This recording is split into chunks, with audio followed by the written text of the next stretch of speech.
All right. Good morning, good afternoon, good night. Whatever time you're watching this, as always, thanks for watching Common Sense Talks.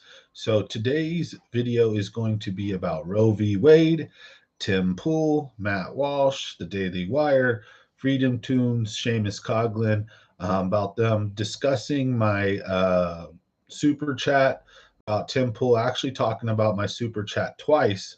I think I actually made a connection to him, made a point to him that he hadn't thought about before. We're going to discuss that. We're going to discuss Roe v. Wade, the Supreme Court leak. We're going to discuss the craziness that's going on right now. And let's jump into it. So, first of all, we're going to talk about my beliefs. So, we get that out of the way so you can see what bias I may or may not have. Then you can critically think and make up your own mind about what you think on this video. So first, I want to get my point of view out of the way. Then we'll discuss my super chat, and we're going to discuss Tim Pool, Matt Walsh, Seamus Coglin, Freedom Tunes. We're going to discuss a little bit of religion in this, and just the overall arching topic of Roe v. Wade and how it's affecting the country, how it's affected the country since 1970s, and some more information. So let's just get right into it. First off, my beliefs on abortion, I'm pretty much pro-choice and pro-life. And how are you like that? How does that exist? Well, in a nutshell, what it is I believe that abortions were meant to be for women who were raped, incest, rape, just rape, when they did not consent. They did not have consensual relations, and somebody foisted upon them a baby. They should not be forced to carry another body when they did not make the decision to have one. It has lifelong effects on a woman's, hormones, her body. A baby sucks a lot of like the life force out of you, basically, to create one, right? And so I'm not saying it's a bad thing. It's a great thing. It's a wonderful thing. However, for a woman who was raped and did not agree and did not want to have a baby, let alone have intercourse, I don't think it's right to force that upon them. And also, in the case of um, safety issues to the mother. Now, there's some loopholes there we're going to talk about, and I don't see anybody talking about that much. So we're going to hammer on that point. There's a couple of other issues I think that are lacking being discussed, and we'll kind of talk about the overall arching. So I believe that abortions should be legal, but extremely, extremely rare. What I mean by that is only for incest, rape, and serious medical condition threat to the mother. And so, other than that, I don't believe in abortion as a contraceptive. I don't believe if a 14, 15, or 16-year-old girl wasn't raised right by her parents and made dumb decisions and slept with a boy, a man, or whatever, and even though they're not 100%, let's say, an adult, and they shouldn't, they can't be making really the best decisions yet, but still, they made a decision and they weren't raped. And yeah, having a baby is going to make their life tougher, harder to graduate high school, harder to graduate college, harder to create a career having a baby, but that was their choice. I don't believe in murdering an innocent life because someone made poor choices. The girl that gets drunk and goes to the bar, sleeps around, forgets to use a condom, ends up pregnant. I don't believe that we should be killing innocent human life for your dumb choices. Now, with that being said, perhaps in the first trimester or 2 months, the morning after pill, if you had intercourse and they weren't protected and you even remotely think you might be on the road to pregnancy, because here's the thing. Christians and people of faith will tell you, and super hardcore conservatives will say begins at conception. Well, here's one for them though. It can take up to 24 to 72 hours for the sperm to make it from where it's at to the actual egg. So, if you take the morning after pill the morning after, you may not even technically be pregnant. So I don't know the science behind that. All I'm saying is I'm kind of okay with that kind of stuff. Um, you made a dumb decision. You wake up the next day, take a pill, and it takes care of that. But chopping, the procedure of an actual, what is very graphic, and it's just horrible. And after there's a heartbeat, I don't know where you draw that line, but I know that at a certain point, I'm just not okay with abortions, unless it's in a case of rape, in which it still should be performed before a certain point. You make it 6 months, a year, or not a year, you make it 6 months, 8 months in, all of a sudden you want an abortion. No, you should put that baby up for adoption. C-section or regular delivery, the baby should be adopted, in my opinion.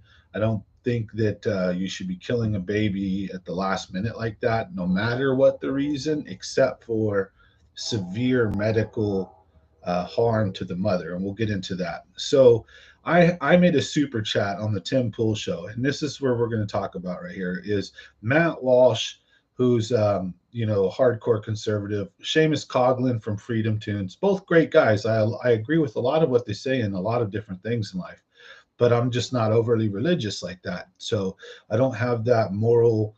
I'm moral, but I don't have that like I have to obey every single tenet in the Bible type thing, every word that was spoken. And so I believe that again, abortion should be very rare. It should not be what it is today. But you have right now, it's almost like you have two choices. It's either outright banned 100%. That's what the conservatives want to do. There's no reason to ever have an abortion, period. And then lefties want to be able to abort babies even after they're born. It's sickening. It's crazy. I don't understand it. So, anyways, people like Matt Walsh, Seamus Coglin, and other religious people have this view that abortion is bad no matter what and should never be done. And then they would say that if the woman was raped, you don't punish the baby for what happened to the mom, which is a point. But at the same time, if it's done early enough, I'm not going to call, at 3 months in, and a woman knows she was raped and her period stops on the second month, and then she sets the appointment up and it's done in time. Um, I don't think a woman should be forced to have a baby that was forced upon her, though. That's a conundrum, right? I don't like taking life, but at the same time, um, this woman was abused and raped, and doesn't deserve or to be forced to carry a child from a man who did that to her. And even if you put it up for adoption, now if she waits until 8 months and then all of a sudden decides, see, there's some crazy nuances to it. What if this? What if that? Now, here's why I'm against a blanket ban, because otherwise, I do not agree in abortion. I don't think it should really be something that is almost. I don't. I wish it wasn't legal, but here's a hypothetical, and it actually isn't a hypothetical. It's something that happened to one of my good friends. I'm not going to say his name, her name, to protect the people involved here, but I know a buddy who got with a girl, and they had both had kids from previous relationships. Her tubes were tied, and they got them untied. They want to have a family, so they were happy.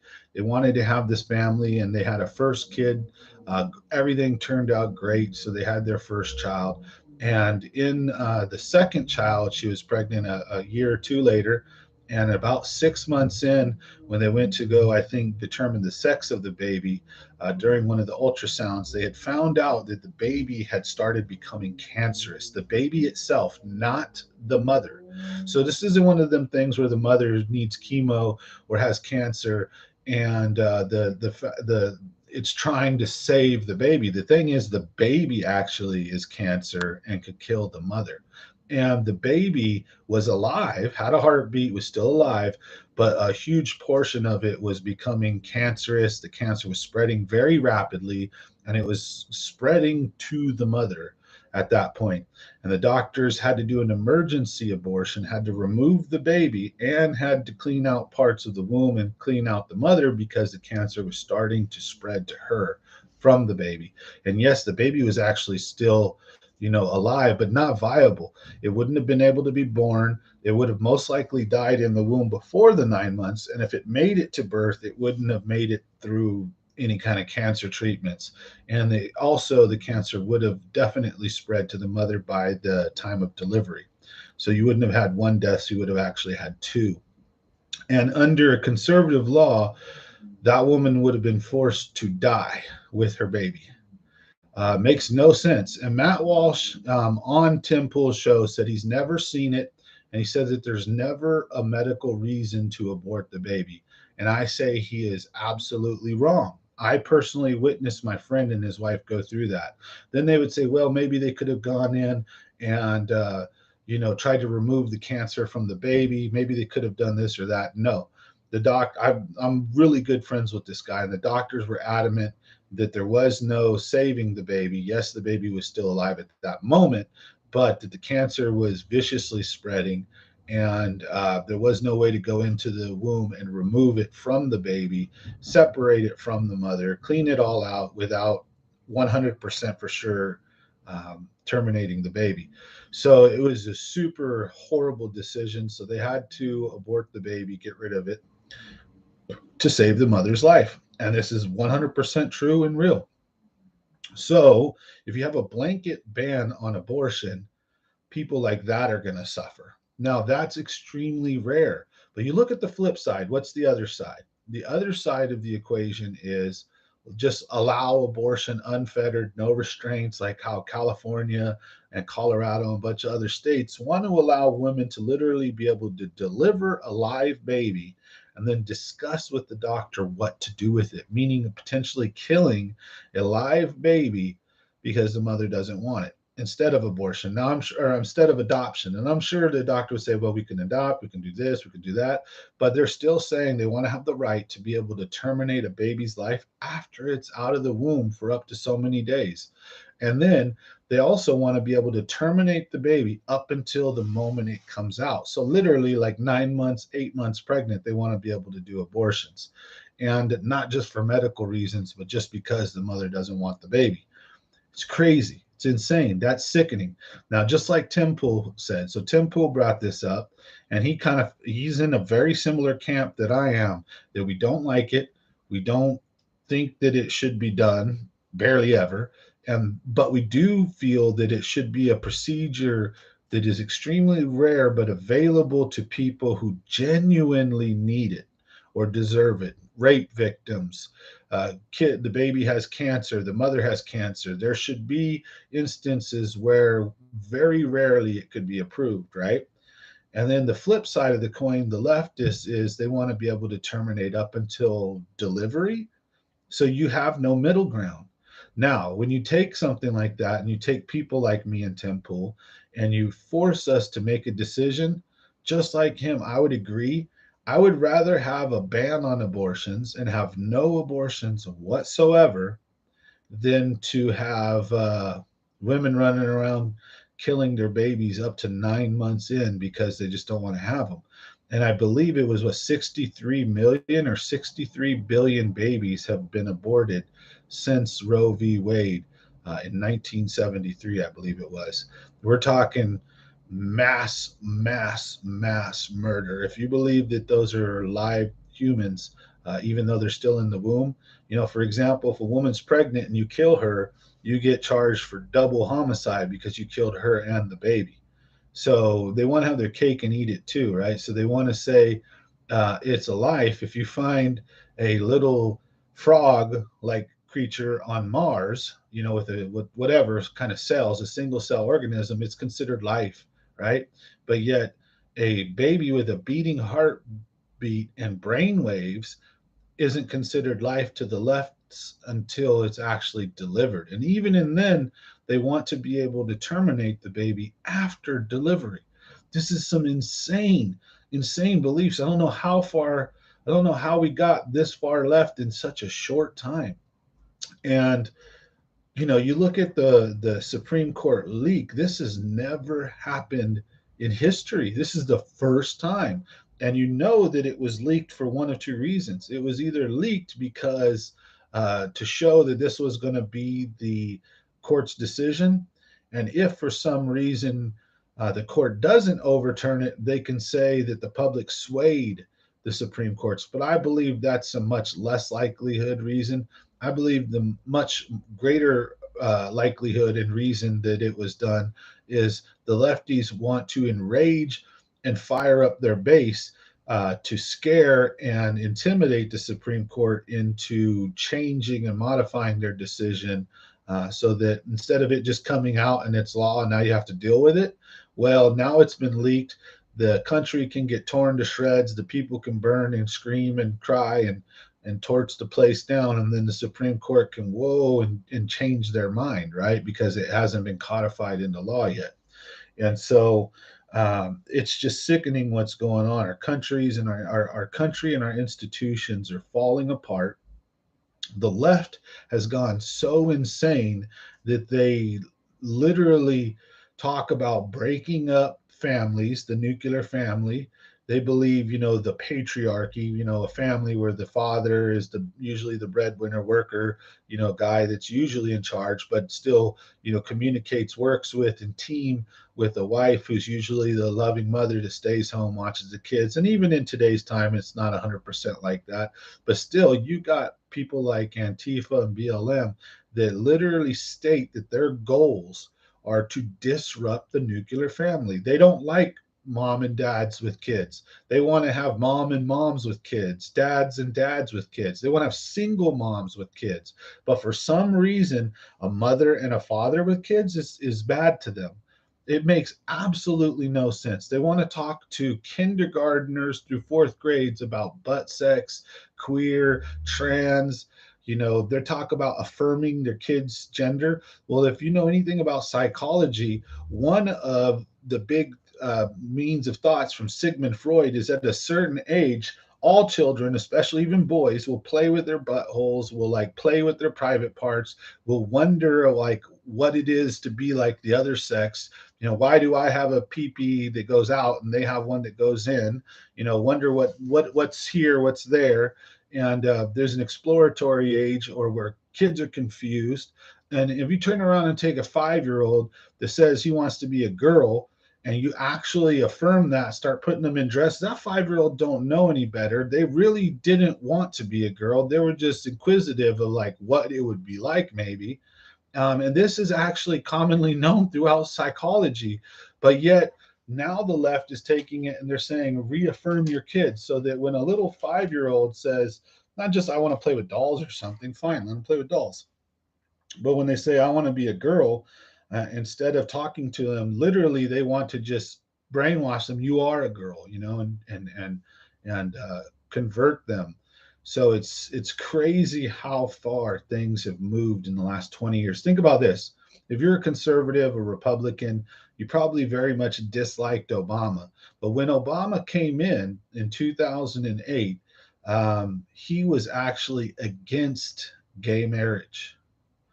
And so, literally, in 14 years, we've gone from the Democrats being against gay marriage, but yet being okay with, gay unions and allowing people to be gay, but just and don't hate them, beat them up, and bash them and stuff, and don't attack them and harass them. But yet, a marriage was supposed to be between a man and a woman. That was a Democrat's view. Now, fast forward, just like 14 years later, just a small amount of time, literally. And now the Democrats can't even define what a woman is, think that men can have babies. They call mothers birthing people now. They want to teach your kids about their sex lives, about transgender ideology, and all this crazy shit when they should be teaching them how to balance a checkbook, how to cook a good homemade food, how to cook a good homemade meal, how to know about nutrition, what's good for you, what's healthy for you, what's not, how to communicate and socially get along with others to an extent, how to have geographical skills, knowing about the world, the other countries, all the stuff that we should know in school. Instead, they're programming our children to affirm their identities and to worry about sexuality. And they're going so far, even in some schools, they're doing assignments to like write down or discuss your family members that may be anti-LGBTQ or whatever, almost like snitch on your parents if they're, this and that. It's gotten so crazy. I just don't understand it. So if you feel the same way I do, smash that like and subscribe. Thanks for watching today. I hope the sound came through on today's episode. So we'll see you guys on the next one. Thanks for watching Common Sense Talks.